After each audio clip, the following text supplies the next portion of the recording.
ষ্টুডিঅ'ৰ মজাত মই মিনহাজ বিয়া হৈ মাত্ৰ 6টা দিন উকলিছিল 6টা দিনৰ পিছতেই নিজৰ স্বামীক হেৰুৱাবলগীয়া হৈছে এতিয়া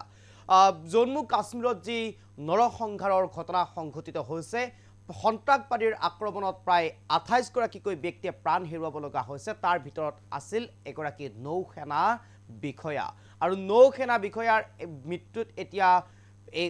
শোকাস্তব্ধ হৈ পৰিছে প্ৰতিগৰাকী বিষয়া বিয়া হৈছিল মাত্ৰ 16 তাৰিখে বিয়া শেষ হৈছিল 16 তাৰিখে অভ্যৰ্থনা অনুষ্ঠান শেষ হৈছিল তাৰ পিছত জম্মু কাশ্মীৰলৈ ফুৰিবলৈ বুলি দম্পতি ওলাই গৈছিল আৰু সেই ওলাই যোৱাৰ সময়তেই জম্মু কাশ্মীৰত কালিৰ দিনটোত সংঘটিত হোৱা সন্ত্ৰাসবাদীয়ে সংঘটিত কৰা এই ভয়ংকৰ বৰ্বৰ কাণ্ডত প্ৰাণ হেৰুৱাবলগীয়া হৈছে এতিয়া নৌসেনা বিষয়া বিনয় নৰৱালৰ এতিয়া নিথৰ দেহৰ ওচৰত কান্দি ৰৈছে পত্নী আৰু এই মুহূৰ্তত খবিশেষ আপোনালোকৰ বাবে এই মুহূৰ্তত খবিশেষ কৰিবৰ কাৰণে চেষ্টা কৰিছো 16 এপ্ৰিলত হৈছিল বিয়া 22 এপ্ৰিলত হেৰুৱালে প্ৰাণ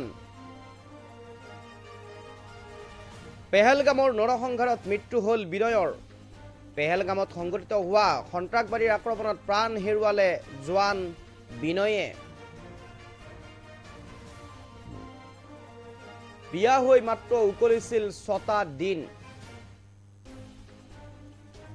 দিন মাত্ৰ উকলিছিল হে বিয়া হৈ ন কইনাৰ সৈতে গৈছিল হানিমুনলৈ কাশ্মীৰ ন কইনাৰ সৈতে হানিমুনলৈ কাশ্মীৰলৈ গৈছিল দম্পতি অৱয়সত পৰি ৰল নিথৰ দেহ স্বামীৰ সন্ত্ৰাসবাদীৰ বৰ্বৰ আক্ৰমণত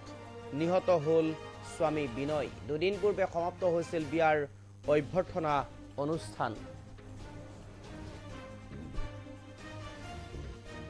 কেতিয়াও কল্পনা নকৰা এক ঘটনাই কৰি গ'ল নিথৰুৱা নৌসেনাৰ এগৰাকী বিষয়া আছিল বিনয় নৰৱাল বিনয়ৰ মৃত্যুত এতিয়া শোকাস্তব্ধ পৰিয়াল পত্নীৰ সন্মুখতে সন্ত্ৰাসবাদীয়ে গুলিয়াই হত্যা কৰিলে কাশ্মীৰত দুবছৰ পূৰ্বে নৌসেনাত এগৰাকী বিষয়া হিচাপে কৰিছিল যোগদান এগৰাকী হৈছে নৌসেনা বিষয়া পোছাকত যিগৰাকী আছে সেইগৰাকী হৈছে নৌসেনা বিষয়া বিনয় নৰৱাল আৰু বিনয় নৰৱালে 16 তাৰিখে বিবাহ সম্পন্ন কৰি অভ্যৰ্থনা অনুষ্ঠান শেষ কৰি কাশ্মীৰলৈ বুলি হানিমুনত গৈছিল পত্নীৰ সৈতে আৰু পত্নীৰ সৈতে হানিমুনলৈ যোৱাৰ সময়তে সংঘটিত হ'ল এই ভয়ংকৰ ঘটনা পত্নীক এৰি থৈ প্ৰাণ হেৰুৱাব লগা হ'ল বিনয় নৰৱালে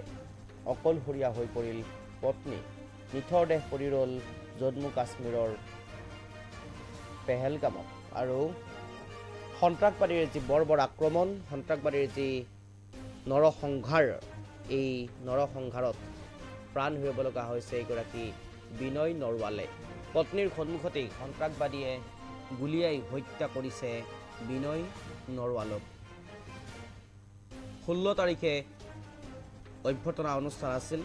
16 তাৰিখে অভ্যৰ্থনা অনুষ্ঠানত শেষ কৰি 5টা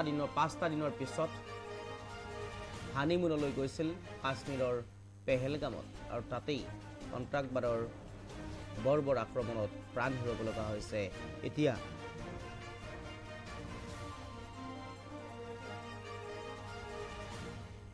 এইগৰাকী বিনয় নৰৱালে